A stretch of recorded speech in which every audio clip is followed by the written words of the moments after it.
स्वागत है आपका हमारे चैनल पर। मैं हूं आपके साथ शिप्रा सैनी। कांग्रेस नेता सचिन पायलट के बीजेपी में शामिल होने के कयासों के बीच बीजेपी ने सचिन पायलट को पार्टी में शामिल होने का ऑफर दे दिया है। बीजेपी ने कहा है कि देश को प्राथमिकता देने वालों के लिए हमेशा उनका दरवाजा खुला है। तो बीजेपी एक के बाद एक गैर बीजेपी शासित राज्य में ऑपरेशन लोटस को अंजाम दे रही है और अब नजरें राजस्थान पर है। जिस तरीके से राजस्थान में गहलोत सरकार में लगातार मतभेद चल रहा है, खुद उन्हीं की पार्टी के नेता और पूर्व उप मुख्यमंत्री सचिन पायलट अशोक गहलोत से नाराज चल रहे हैं और लगातार कांग्रेस शासित राज्य राजस्थान की जो सरकार है, अशोक गहलोत मुख्यमंत्री हैं, उन पर लगातार सवालिया निशान खड़ा कर रहे हैं। जिसके बाद अब कयास ये लगाए जा रहे हैं कि सचिन पायलट आने वाले वक्त में बीजेपी में शामिल हो सकते हैं। लेकिन इस बीच बीजेपी की जो टिप्पणी सामने आई है, वो साफ तौर पर उनका कहना है कि जो भी नेता देश को प्राथमिकता देगा, उनके लिए बीजेपी का दरवाजा खुला है। तो राजस्थान में लगातार जो सरकार है वो अब दो खेमों में बढ़ चुकी है। एक तरफ अशोक गहलोत जो कि मुख्यमंत्री हैं, उनका खेमा है और दूसरी तरफ सचिन पायलट हैं, उनका खेमा है।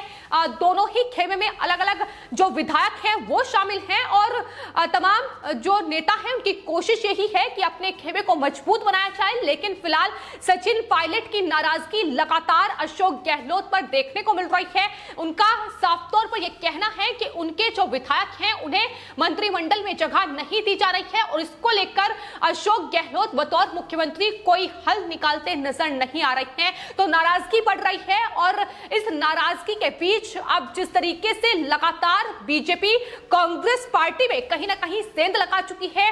जितिन प्रसाद हाल ही में कांग्रेस के दिग्गज नेता बीजेपी में शामिल हुए हैं, उसके बाद अब ये लगातार कयास तेज हो गए हैं कि सचिन पायलट भी आने वाले वक्त में बीजेपी में शामिल हो सकते हैं अगर कांग्रेस आलाकमान ने उनकी समस्या का हल नहीं निकाला तो। लेकिन इस पर लगातार बीजेपी की नजरें हैं राजस्थान पर और अब यही वजह है कि राजस्थान में बीजेपी सांसद राज्यवर्धन सिंह राठौड़ ने अशोक गहलोत सरकार पर निशाना साधा है। लेकिन इसी बीच यह भी कहीं ना कहीं सचिन पायलट को ऑफर दिया गया है कि अगर वो पार्टी में शामिल होना चाहते हैं तो वो शामिल हो सकते हैं। देश को पहली प्राथमिकता अगर सचिन पायलट देते हैं तो बीजेपी का दरवाजा उनके लिए खुला हुआ है, बीजेपी उनका स्वागत करेगी। तो ये साफ तौर पर संदेश राज्यवर्धन सिंह राठौड़ की तरफ से दिया गया है। इतना ही नहीं, बीजेपी सांसद राज्यवर्धन सिंह राठौड़ ने कांग्रेस पार्टी पर निशाना साधते हुए अशोक गहलोत सरकार पर निशाना साधते हुए ये कहा है कि पिछले 2.5 साल से राजस्थान कांग्रेस के अंदर पद, शक्ति और पैसे को लेकर कलह जारी है। उन्होंने कहा कि अंदरूनी कलह के कारण पार्टी के नेता कभी कई महीनों तक होटल में ठहरते हैं तो कभी फोन टैपिंग के लिए सरकारी मशीनरी का इस्तेमाल करते हैं। यह बड़ा निशाना राज्यवर्धन सिंह राठौड़ की तरफ से साधा गया है। उन्होंने साफ तौर पर यह भी कहा है कि दरअसल कांग्रेस पार्टी का कोई विजन नहीं है और इसलिए नेताओं को पार्टी छोड़कर विजन वाली दूसरी पार्टी में शामिल होना पड़ रहा है, यानी बीजेपी का दामन थामना पड़ रहा है। तो जाहिर तौर पर कांग्रेस पार्टी जिस तरीके से बिखर रही है, तमाम कांग्रेस के बड़े चेहरे अब बीजेपी में शामिल हो रहे हैं। फिर बात ज्योतिरादित्य सिंधिया की जाए या जितिन प्रसाद हो और उसके बाद सचिन पायलट जो कांग्रेस आलाकमान से भी नाराज चल रहे हैं, क्योंकि लगातार वो शिकायत इस बात को लेकर राहुल गांधी और सोनिया गांधी, यहां तक कि प्रियंका गांधी वाड्रा से भी उनकी मुलाकात हो चुकी है। लेकिन बावजूद इसके राजस्थान की में उनकी जो समस्या है उसको लेकर कोई हल निकलता नजर नहीं आ रहा है और यही वजह मानी जा रही है कि सचिन पायलट आने वाले वक्त में राहुल गांधी को अंगूठा दिखा सकते हैं और बीजेपी में शामिल हो सकते हैं। जिस तरीके से पिछले 2.5 साल से राजस्थान में कांग्रेस के भीतर ये कलह लगातार जारी है। तो बीजेपी लगातार राजस्थान में अशोक गहलोत सरकार को घेरती नजर आ रही है कि दरअसल कोरोना महामारी देश में है लेकिन राजस्थान में फैल रही है, लेकिन उस पर कोई ध्यान केंद्रित नहीं किया जा रहा है। लगातार अपनी ही राजनीति में अशोक गहलोत सरकार उलझी हुई है।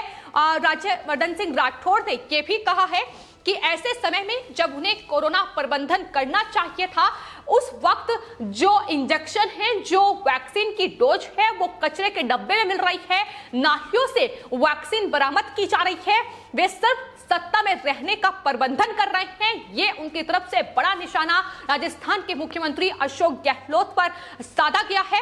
लेकिन वहीं आपको बता दें, फिलहाल फोन टैपिंग का मामला भी राजस्थान में अशोक गहलोत सरकार के लिए मुसीबत का सबब बन चुका है, क्योंकि जिस तरीके से दो गुटों में फिलहाल वहां सरकार बटी हुई है, अब पायलट गुट जो है, जो उनके विधायक हैं, उन्होंने फोन टैपिंग का आरोप जो है अशोक गहलोत खेमे पर लगाया है। उन्होंने कहा है कि सरकार जो सचिन पायलट के खेमे में विधायक हैं, उनकी फोन टैपिंग कर रही है, जिसको लेकर राज्यवर्धन सिंह राठौड़ ने अशोक गहलोत सरकार को घेरा है। उन्होंने कहा है कि पद, सत्ता और धन को लेकर 2.5 साल से राजस्थान में आंतरिक कलह लगातार जारी है, और उन्होंने कहा है कि ये जो मतभेद हैं पार्टी में, ये यहां तक पहुंच चुके हैं कि अब सरकार की मशीनरी का इस्तेमाल फोन टैपिंग के लिए किया जा रहा है। तो आपको बता दें, ये वही कांग्रेस पार्टी है जो लगातार बीजेपी नेताओं पर फोन टैपिंग का आरोप लगा रही है, लेकिन अब राजस्थान में गहलोत सरकार की पोल खुलती नजर आ रही है, और उन्हीं की पार्टी के विधायक ये दावा कर रहे हैं कि फोन टैपिंग सरकार के द्वारा की जा रही है। आपको बता दें, सचिन पायलट खेमे से जो विधायक हैं वेद प्रकाश सोलंकी, वो पहले भी अशोक गहलोत सरकार पर निशाना साध चुके हैं। उन्होंने साफ तौर पर यह कहा था कि दलित समुदाय के लिए कोई काम नहीं किया जा रहा है, उन्हें पीछे रखा जा रहा है, और अब यह बड़ा आरोप उनकी तरफ से ही लगाया गया है कि दरअसल उनकी फोन टैपिंग की जा रही है। यह आशंका जाहिर की गई है, जिसके बाद बीजेपी लगातार अब अशोक गहलोत सरकार पर हमलावर नजर आ रही है। इसको लेकर बीजेपी जो प्रदेश अध्यक्ष हैं सतीश पूनिया, उनका बयान भी सामने आया है। उन्होंने कहा है कि राजस्थान में आज अराजकता और आपातकाल के हालात बन चुके हैं। जिस तरीके से अशोक गहलोत सरकार कोरोना महामारी के इस दौर में प्रबंधन करने के बजाय सिर्फ और सिर्फ अपनी राजनीति, अपनी पार्टी का प्रबंधन करने में जुटी हुई है। तो फिलहाल बीजेपी सांसद राज्यवर्धन सिंह राठौड़ ने तमाम तरीके से कांग्रेस पार्टी पर यह निशाना साधा है, लेकिन सचिन पायलट को लेकर लगातार जो अटकलें हैं उनका दौर जारी है। कयास यही लगाए जा रहे हैं कि जल्द ही सचिन पायलट भी बीजेपी का चेहरा बन सकते हैं, क्योंकि जिस तरीके से कांग्रेस पार्टी में कलह बढ़ती जा रही है, मतभेद लगातार बढ़ रहे हैं। G23 के जो नेता हैं वो कई बार पार्टी आलाकमान से शिकायत अपनी दर्ज करा चुके हैं, लेकिन बावजूद इसके कोई भी संज्ञान पार्टी की ओर से नहीं लिया जा रहा है। और आपको बता दें, जितिन प्रसाद जो कि बीजेपी में शामिल हुए हैं, राहुल गांधी के बेहद करीबी और साथ ही G23 के नेताओं में वो भी शामिल थे। उन्होंने भी पार्टी नेतृत्व को लेकर शिकायत दर्ज कराई थी, लेकिन उसके बाद जब पार्टी की ओर से कोई संज्ञान इस पूरे मामले पर नहीं लिया गया तो उन्होंने बीजेपी का साथ चुना। उन्होंने कहा कि कांग्रेस पार्टी व्यक्ति विशेष की पार्टी बनकर रह गई है और बीजेपी एकमात्र आज देश में राष्ट्रीय दल है, ये उन्होंने बीजेपी में शामिल होने के बाद कहा था। और यही बात कहीं ना कहीं ज्योतिरादित्य सिंधिया भी कह चुके हैं। तो ये बीजेपी के बड़े चेहरे हैं, राहुल गांधी के बेहद करीबी, राहुल गांधी की युवा ब्रिगेड इन्हें कहा जाता था, लेकिन जिस तरीके से अब कांग्रेस पार्टी बिखर रही है और राहुल गांधी, प्रियंका गांधी वाड्रा, सोनिया गांधी पार्टी का कोई हल नहीं निकाल पा रही हैं, यही वजह है कि एक के बाद एक कांग्रेस पार्टी के ये बड़े चेहरे बीजेपी में शामिल हो रहे हैं। और कहीं ना कहीं बीजेपी ने ये बड़ा संकेत सचिन पायलट और कांग्रेस पार्टी को दे दिया है कि जो भी नेता, जो भी कांग्रेस पार्टी में नेता बीजेपी में शामिल होना चाहते हैं, अगर उनकी प्राथमिकता देश है तो वो बीजेपी में शामिल हो सकते हैं। बीजेपी उनका स्वागत करती है। लेकिन जिस तरीके के हालात राजस्थान में हैं, वैसे ही हालात कहीं ना कहीं कांग्रेस शासित राज्य पंजाब में भी बने हुए हैं। और यही वजह है कि राज्यवर्धन सिंह राठौड़ ने पंजाब का भी उदाहरण दिया। उन्होंने कहा कि ना सिर्फ राजस्थान बल्कि पंजाब में भी यही हाल देखने को मिल रहा है, जहां लगातार नेता एक दूसरे के खिलाफ ही खड़े नजर आ रहे हैं। फिर चाहे बात